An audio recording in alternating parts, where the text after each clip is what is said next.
नमस्कार, India news देख रहे हैं आप और मैं हूं आपके साथ सचिन दुबे। देवभूमि लाइव की शुरुआत करेंगे इस वक्त की बड़ी खबर के साथ। ये बड़ी और अहम जानकारी आपको टीवी स्क्रीन पर ओवैसी पर फायरिंग मामले में बड़ी कार्रवाई हुई है। ये बड़ी खबर, दोनों आरोपियों को 14 दिन की न्यायिक हिरासत में भेजा गया है। वीडियो कॉन्फ्रेंसिंग से हुई दोनों आरोपियों की पेशी आपको जानकारी दी। कल उत्तर प्रदेश के दौरे पर थे और जब वो वापस लौट रहे थे तो उनकी गाड़ी पर गोलियां चली। आईबी समेत कई एजेंसियों ने पूछताछ की है। 2 आरोपियों को तुरंत गिरफ्तार कर लिया गया। आपको जानकारी दे कि एक आरोपी जिसे वहीं पर टोल नाके पर ही पकड़ा गया, तो वही दूसरा आरोपी गाजियाबाद से पकड़ा गया। बड़ी बात यह है कि लगातार इन तमाम मुद्दों को लेकर सरकार पर तमाम बड़े आरोप लग रहे हैं। ओवैसी ने इस बात का जिक्र किया कि कहीं ना कहीं तमाम ये राजनीतिक दबाव है और इसी की वजह से जो प्रदेश की सरकार है वो घबरा चुकी है। तमाम बड़े आरोप लगाए जा रहे हैं, लेकिन बड़ी बात यह कि कार्रवाई हुई है। कार्रवाई करने के दौरान जो 2 आरोपी हैं उन्हें 14 दिन की न्यायिक हिरासत में भेज दिया गया है।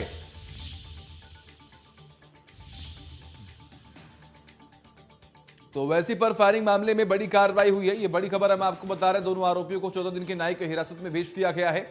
2 आरोपी वीडियो कॉन्फ्रेंसिंग से दोनों आरोपियों की पेशी हुई है। ये बड़ी खबर हम आपको बता रहे हैं। ओवैसी के चालक माजिद खान ने दर्ज कराई थी एफआईआर। जी हां, ओवैसी के जो ड्राइवर हैं उन्होंने ये मुकदमा दर्ज कराया था।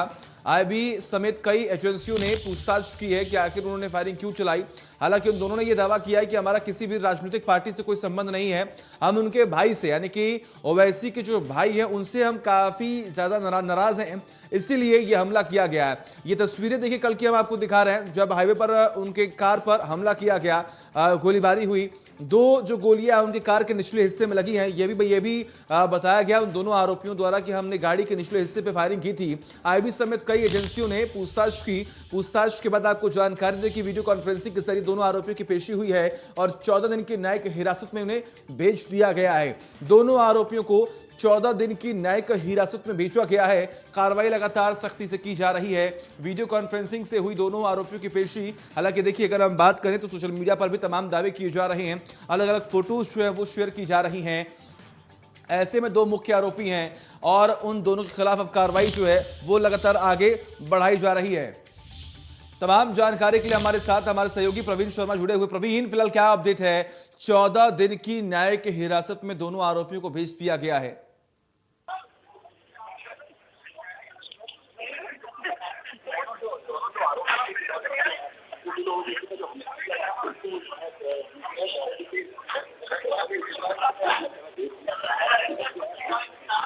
माफ कीजिएगा प्रवीण, आपकी आवाज अब तक नहीं पहुंच पा रही है यहां पर सही तरीके से। एक बार फिर से कनेक्ट करने की कोशिश करते हैं, लेकिन फिलहाल इसी बीच तमाम तस्वीरें भी हम आपको दिखा रहे हैं। ये वो तस्वीरें हैं कार के निचले हिस्से में जो 2 गोलियां लगी हैं उसकी तस्वीर हम आपको दिखा रहे हैं। वहां पर काफिला जो है वो रोक दिया गया, दूसरे गाड़ी में सवार हुए ओवैसी और फिर वहां से रवाना किए गए। कड़ी सुरक्षा के बीच में उन्हें वहां से निकाला गया। हालांकि उन्होंने ट्वीट भी किया और ट्वीट कर इस बात की जानकारी दी कि मेरे काफिले पर हमला हुआ, मैं वापस लौट रहा था चुनावी रैली करके और इसी बीच में ये फायरिंग हुई। तमाम कड़ी सुरक्षा के बीच में उन्हें वहां से निकाला गया। पुलिस को सूचना दी गई, पुलिस भी मौके पर मौजूद, लगातार कार्रवाई जारी है। इसी बीच क्या कह रहे हैं सुनिए। कहा कि मुझे पूरी जानकारी है, मैंने रिपोर्ट मंगवाई है पुलिस से, तो मैंने कहा सर कल सुबह आपसे आके मिलते हैं, बात करने। बोले आइए बात करें। सिक्योरिटी आपको मिली है, आप बोल रहे थे कि नहीं लेंगे, लेकिन सिक्योरिटी आपके पास है। स्पीकर से बात करें। आप चाहते हैं कि सिक्योरिटी आपको मिले? स्पीकर साहब, हाउ इज सर? आप ऐसा लग रही जो बैठ तो सुना आपने, देखिए लगातार सुबह से ही चर्चाएं गर्म थी कि Z+ सिक्योरिटी जो है वो ओवैसी जी को दी जाएगी। फिलहाल केंद्र सरकार ने इस पर मंजूरी लगा दी है और ओवैसी को Z+ सिक्योरिटी जो है वो दे दी गई है। केंद्र सरकार ने Z+ सिक्योरिटी दी है उनकी सुरक्षा के लिए। प्रवीण का रुख कर लेते हैं। प्रवीण, Z+ सिक्योरिटी दी गई, उनसे पूछा गया कि अगर आपको Z+ सिक्योरिटी चाहिए तो आखिर आप क्या करने वाले? हालांकि केंद्र सरकार ने अप्रूव कर दिया है, लेकिन बड़ी बात है कार्रवाई लगातार हो रही है। कौन है वो 2 आरोपी, उनकी तरफ से क्या कुछ अभी तक बयान दिया गया है?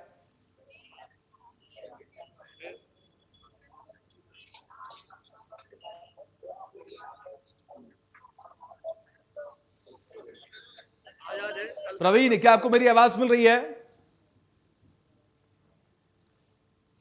चलिए, हमारी आवाज नहीं पहुंच पा रही है प्रवीण तक। और देखिए हर एक जो छोटी अपडेट है, छोटी बड़ी अपडेट हम आप तक पहुंचाने की पूरी कोशिश कर रहे हैं कि आखिर किस तरीके से यहाँ पर कार्रवाई हो रही है। प्रवीण जो है लगातार बने हुए हमारे साथ, हालांकि तकनीकी खामी की वजह से हमारी आवाज उन तक नहीं पहुंच पा रही है।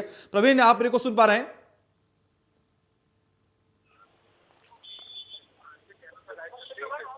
जी प्रवीण, क्या अपडेट है इस पूरे मामले को लेकर? देखिए, दोनों आरोपी जो क्या नाम है सचिन हिंदू और सूरज थे, दोनों को जो है जो जुडिशियल रिमांड है उस पर दोनों को भेज दिया गया है। अभी उनको जेल भेज दिया गया है और पुलिस उसके बाद रिमांड करेगी और दोनों से पूछताछ की जा रही है। जो इंटेलिजेंस की जो एजेंसियां हैं वो भी उनसे पूछताछ की है उन्होंने भी, जैसा कि जानकारी मिल रही है। और अब उनको दोनों को जेल भेज दिया गया है जुडिशियल कस्टडी में। जी जी बिल्कुल। ऐसे में अगर हम बात करें तो देखिए, राजनीतिक सरगर्मियां भी बढ़ चुकी हैं। सोशल मीडिया पर भी तमाम दावे किए जा रहे हैं कि जो दो आरोपी हैं उनका किसी पार्टी से कनेक्शन है।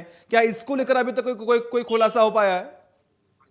देखिए, उसी को लेकर के जो इंटेलिजेंस जो टीम है वो पूरी तरीके से पूछताछ कर रही है कि आखिरकार क्या है, कोई राजनीतिक मामला तो नहीं है, क्योंकि चुनावी माहौल है, 2 वर्ष का चुनाव है और चुनाव आज 10 दिन बाद यहाँ पर वोटिंग होनी है। तो ये समझ लीजिए कि इस तरह चुनावी जो माहौल है उसको लेकर भी कई तरीके की जो ना जांच पड़ताल उनसे की जा रही है। आखिरकार इस हमले के पीछे कौन है, आखिरकार हमला क्यों किया। बताया जा रहा है कि जो असदुद्दीन ओवैसी है उनके जो बयान जो आते हैं उनसे नाराजगी इन दोनों ने जताई थी, ऐसा कुछ निकल के सामने आ रहा है। मगर अभी क्लियर नहीं हो पाया, कोई आधिकारिक पुष्टि कुछ ऐसी नहीं हो पाई है कि आखिरकार इन्होंने किस वजह को लेकर उस पे हमला, ओवैसी पे हमला किया था। चलिए ठीक है, बिल्कुल, बहुत बहुत शुक्रिया। और इसी बीच सीएम योगी कुछ बोल रहे हैं, सुनिए गोरखपुर से। इन 5 वर्षों में एक एक संकल्प को मंत्र मान करके उत्तर प्रदेश के अंदर सुरक्षा, उत्तर प्रदेश के अंदर महिला कल्याण, उत्तर प्रदेश के अंदर अन्नदाता किसानों की उन्नयन, नौजवानों के रोजगार,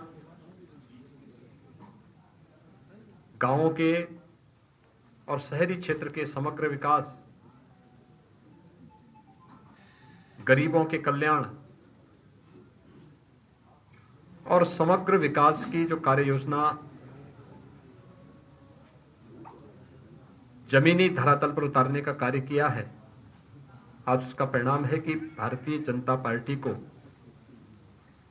आदरणीय प्रधानमंत्री जी के नेतृत्व में, उनके मार्गदर्शन में जनता जनार्दन का भारी समर्थन और आशीर्वाद प्राप्त हो रहा है। पूरब हो या पश्चिम, पिछली सरकारों ने पूरी व्यवस्था को माफियाओं से और पेशेवर अपराधियों को संरक्षण देकर के उसे जकड़ लिया था। 5 वर्ष के दौरान डबल इंजन की सरकार ने उस माफिया राज से, उस गुंडा राज से प्रदेश की जनता को मुक्त किया है। आज प्रदेश के अंदर सुरक्षा का एक बेहतर वातावरण है। हर बेटी स्कूल जा रही है। प्रदेश की हर बहन और हर माता अपने आप को सुरक्षित महसूस कर रही है। सुरक्षा के इस बेहतर वातावरण ने प्रदेश में निवेश और उसके माध्यम से रोजगार की संभावनाओं को बहुत तेजी के साथ आगे बढ़ाया है।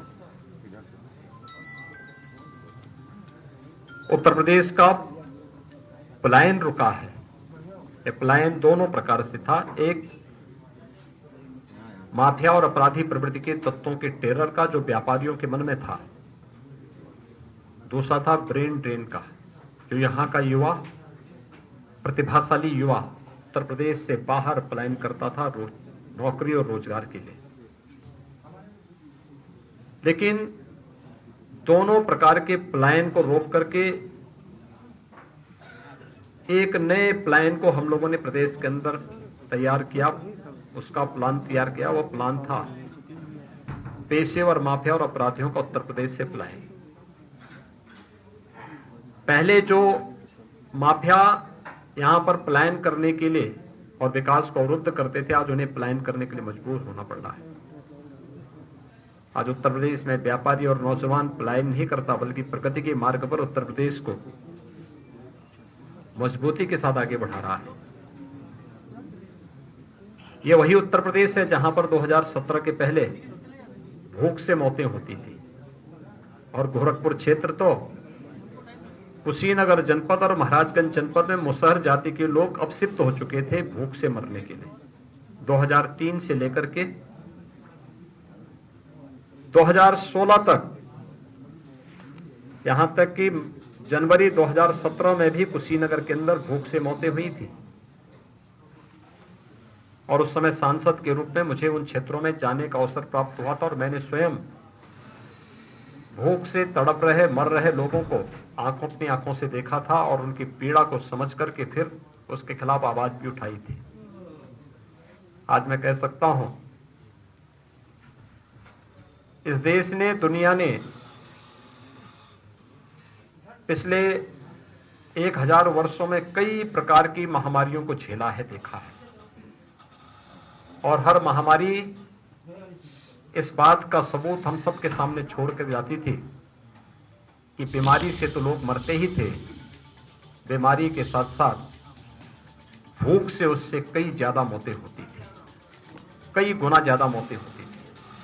आज मैं कह सकता हूं, इस सदी की सबसे बड़ी महामारी कोरोना महामारी के दौरान उत्तर प्रदेश ने प्रधानमंत्री मोदी जी के सानिध्य में, उनके मार्गदर्शन और उनकी प्रेरणा से, उनके नेतृत्व में कोविड प्रबंधन के जिन कार्यक्रमों को आगे बढ़ाया है, आज उसका परिणाम है उत्तर प्रदेश के अंदर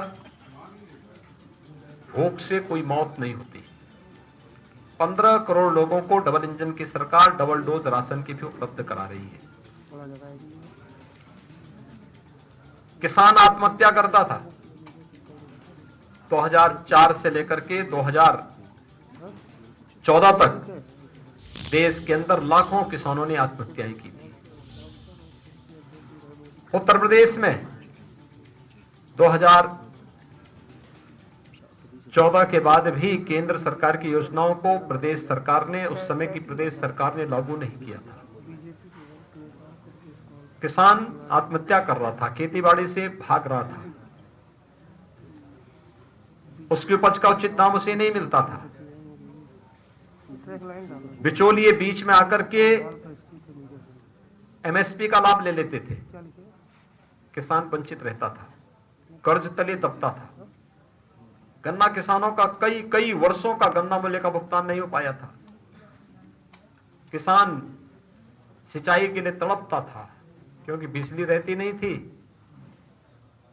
दशकों पूर्व बनी सिंचाई की परियोजनाएं लंबित पड़ी हुई थी, पूरी नहीं हो पाती थी। आज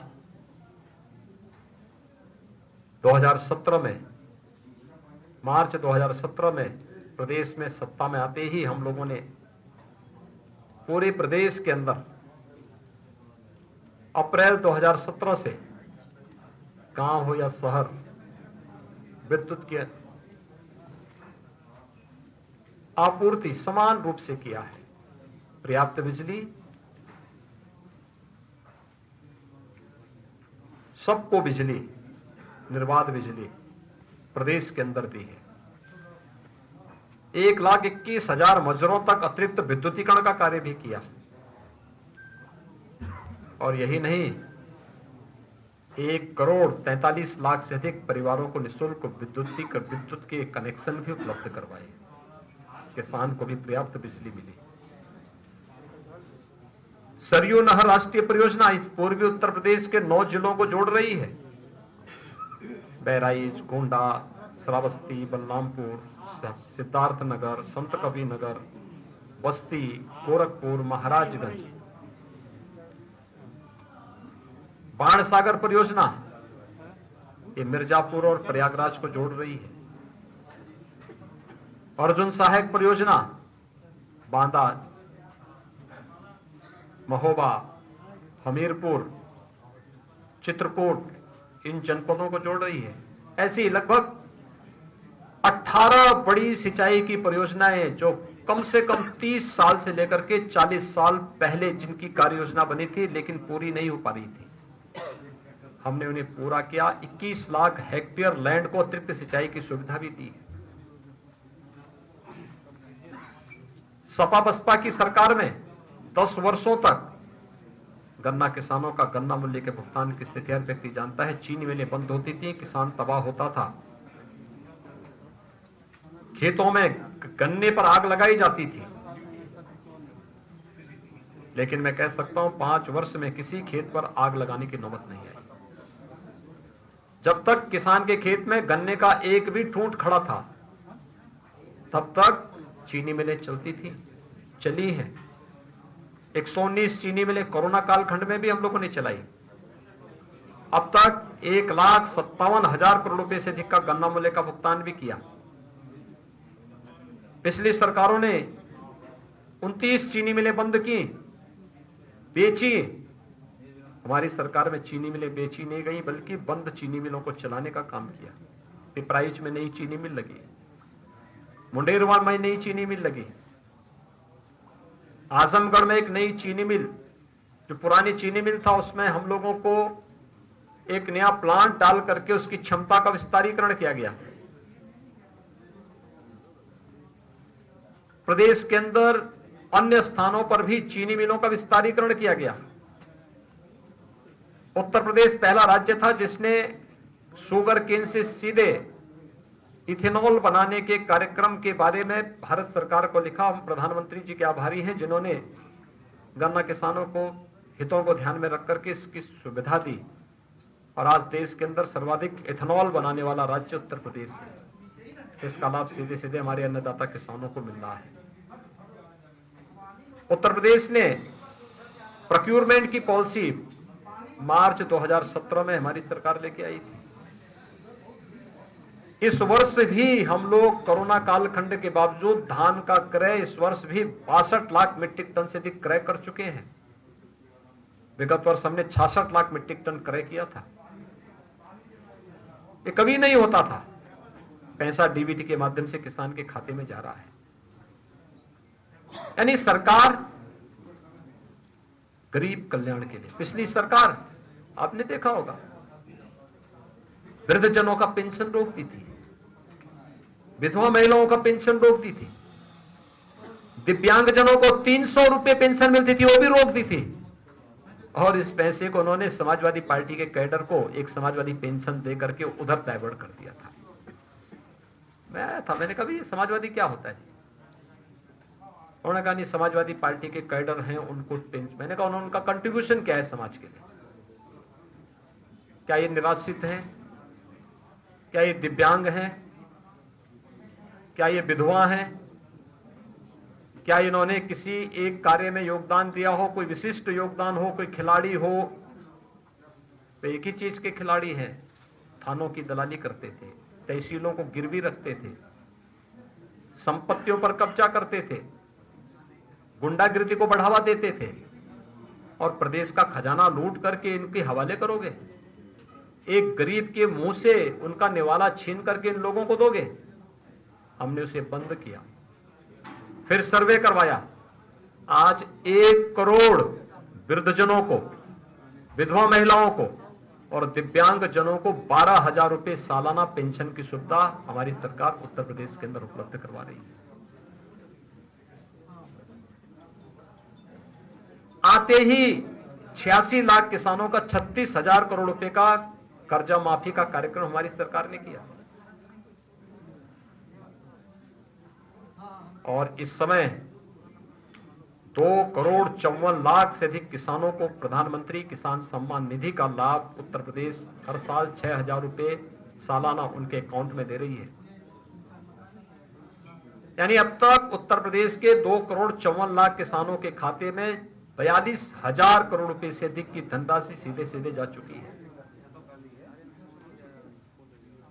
5 लाख नौजवानों को हमने नौकरी दी, सरकारी नौकरी। जबकि आप सपा बसपा की सरकार के पूरे कार्यकाल को जोड़ लेंगे, 10 वर्ष में 1,90,000 नौकरी, हर नौकरी विवादित थी, बिना लेन देन के कोई नौकरी नहीं लगी थी। रोजगार और प्रदेश के अंदर किसी भी प्रकार के अन्य स्वतः रोजगार की कल्पना तो बहुत दूर की बात थी, क्योंकि निजी क्षेत्र में किसी को रोजगार तब मिलता जब निवेश होता। पहले निवेश की कोई संभावना ही नहीं थी। और इसीलिए आज मैं कह सकता हूं कि सुरक्षा के इस बेहतर